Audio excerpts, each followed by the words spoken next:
Hey, salut à tous. Aujourd'hui, nouvelle vidéo vachement similaire à celle où on a fait des bulles de savon la semaine passée. Enfin, je dis ça, mais à tout moment, elle sort 4 mois plus tard. Bref, c'est pas le sujet, c'est parti, commençons. Je vais sans doute aller un petit peu plus vite pour la création du matériau, car si vous voulez plus de détails, j'ai vraiment fait ça de manière beaucoup plus lente dans l'autre vidéo. De toute façon, je vous l'épingle juste là, en haut à droite, ou vous retrouvez dans tous les cas le tuto en description, si jamais ça vous intéresse. On a besoin d'un matériau, clic droit, matériau, m_vfx_ bubble, et on va nommer oxygène si on veut, parce que ce sera des bulles d'oxygène.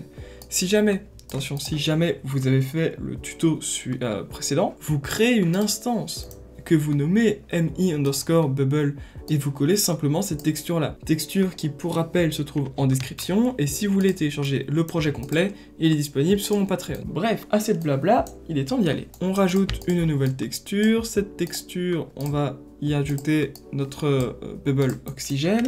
On a besoin d'un multiply pour la couleur, pour ajouter une teinte, si jamais on le souhaite. Cette teinte, on va tout mettre en blanc, on va la multiplier et on va préciser qu'on va pouvoir ajouter ou enlever un pourcentage de cette teinte.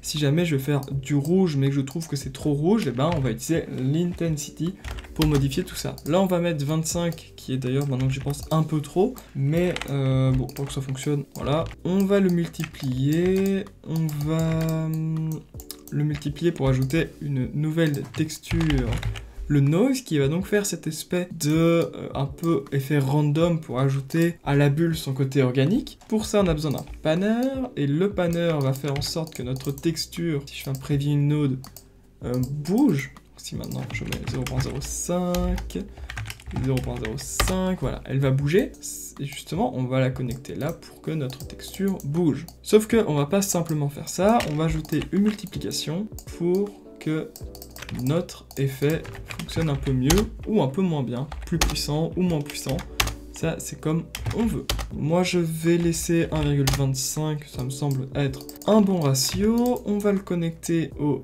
base color. Non, on a d'abord besoin d'une multiplication, parce que n'oublions pas, pour toute particule, tout matériau de particules, on a besoin d'un particle color, comme ceci. Une fois que c'est fait, on a maintenant besoin d'encore une multiplication pour multiplier l'alpha avec l'alpha du particle color, qui va se retrouver dans l'opacité. Voilà, là ça me semble être quelque chose de vachement bon, et pour ceux qui ont vu l'autre tuto, c'est totalement similaire, hein, vraiment la même chose. On le passe en additive, on le met en two-side, et ici on met en surface translucent volume. On a besoin également d'ajouter deux constantes pour, de 1, la roughness, pour que ce soit vraiment tout super lisse, super luisant, et ajouter un peu de métallique pour que ça fake un petit peu et qu'on ait un peu ce côté organique luisant de la bulle. On a notre matériau, on l'applique, on sauvegarde, et maintenant on va pouvoir passer à l'autre tuto. Bon, je vous avais prévenu que le matériau était un petit peu compliqué à suivre pour ceux qui n'ont pas l'habitude. Là on va se calmer un petit peu quand même, parce qu'on va vraiment rentrer dans le tutoriel de cette espèce en fait de bulle d'oxygène qui va apparaître à travers le corps. Étant donné que c'est une particule un peu particulière, on n'aura pas de template préfet, donc on va devoir le créer nous-mêmes. Pas le template, c'est la particule, hein, attention. C'est-à-dire, clic droit, Niagara System, New System, et on va prendre le empty, le vide. On le finish, Niagara System pour NS, underscore, et là ça se nomme bubble, on peut nommer oxygène. En fait, je sais pas si c'est un nom, les bulles en fait qui sortent du corps un petit peu quand on est dans l'eau. Vu que je connais,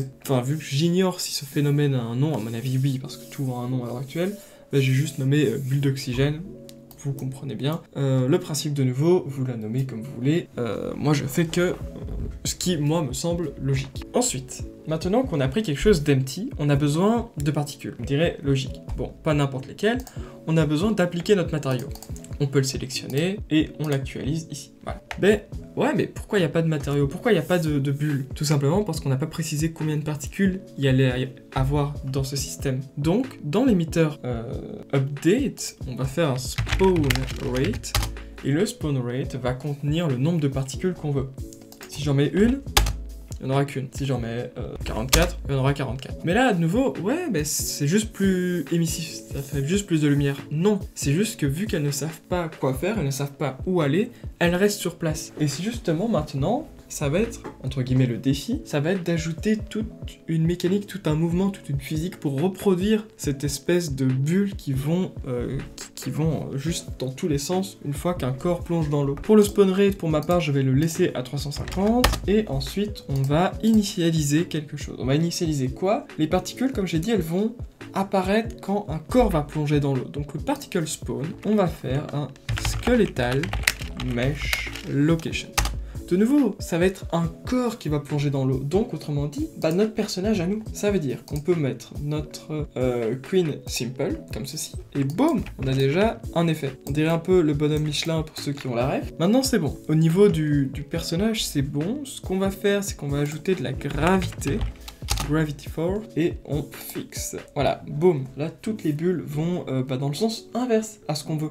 Donc on pourrait retirer juste le moins, mais ça va trop fort. Donc on va mettre du 250. 250, ça me semble actuellement bien. Pourquoi? Parce que vu qu'on va ajouter encore un peu la distorsion, eh bien ça va régler, ça va encore un petit peu diminuer la vitesse des bulles. Donc on va pouvoir ajouter un curl noise force. Alors, je vais mettre des valeurs qui seront peut-être un petit peu trop excessives, mais vu que ça fonctionne, si je mets ça à environ 500, et ensuite ceci à 50, ça fait vraiment cet aspect de bulles qui vont dans tous les sens, et en fait qui partent du corps. On va pouvoir ajouter un drag. Le drag va ralentir petit à petit les particules, une fois qu'elles sont en bout de course. Et ce drag, on peut le mettre à 7.5 et 1. Vous voyez en fait qu'elles vont partir vite et puis ralentir. Les collisions, ça c'est comme vous voulez. Évidemment, ça peut être sympa si on est dans une zone fermée, que les particules se collent au plafond. Alors oui, elles sont devenues petites d'un coup. Là, j'avoue que j'ai pas compris. Okay. Les collisions ont changé la taille des particules. On va aller dans le particle spawn. Et ici, on va pouvoir modifier plein de choses. D'un côté, la taille des particules, le lifetime. Donc le lifetime, si je le mets en random, on va pouvoir déterminer une fourchette de minimum et de maximum. Moi, je dis que 1.5 et 3.5, c'est, je trouve, correct. Et on va également pouvoir modifier le sprite size mode, en le mettant également en random uniforme. Alors, j'aimerais bien le maximum et le minimum. Ah, random uniforme, oui, pas uniforme, random uniforme, my bad. On va pouvoir le passer à 2 et 6.5. Et là, on a un petit effet qui me semble assez sympathique. Vous voyez que les bulles remontent dans tous les cas à la surface. Elles vont un petit peu moins vite grâce au drag et au curl noise. Et si maintenant je place ces particules sur ce personnage, alors là c'est juste une animation. Donc je vais voir si je peux lui attacher facilement. Sinon vous savez quoi, on va dans le third person, blueprint, BP caractère. On va ajouter les particules, donc Niagara. Hop, comme ceci, et là on va pouvoir mettre nos bubbles. Alors, si je lance, alors étant donné que c'est vrai que je me suis mis en simulé, voilà. Et voilà, donc là, vous voyez, on a vraiment nos bulles, en fait, qui sont autour de nous et continuent à monter petit à petit. Donc je suis vachement content de l'effet, en plus ça fait un effet de trail vachement sympa. Non, franchement, j'aime beaucoup cet effet. Très très cool. C'est vrai que ça peut être utilisé pour encore autre chose. Alors, j'aimerais bien tester avec les collisions, admettons que... Donc voilà, vous voyez qu'elles vont quand même assez haut. Si je passe, en théorie, voilà, vous voyez qu'elles restent collées au plafond grâce aux collisions qu'on a ajoutées. Et bien voilà.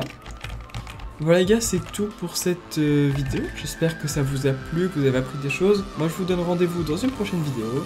À la prochaine. Ciao tout le monde.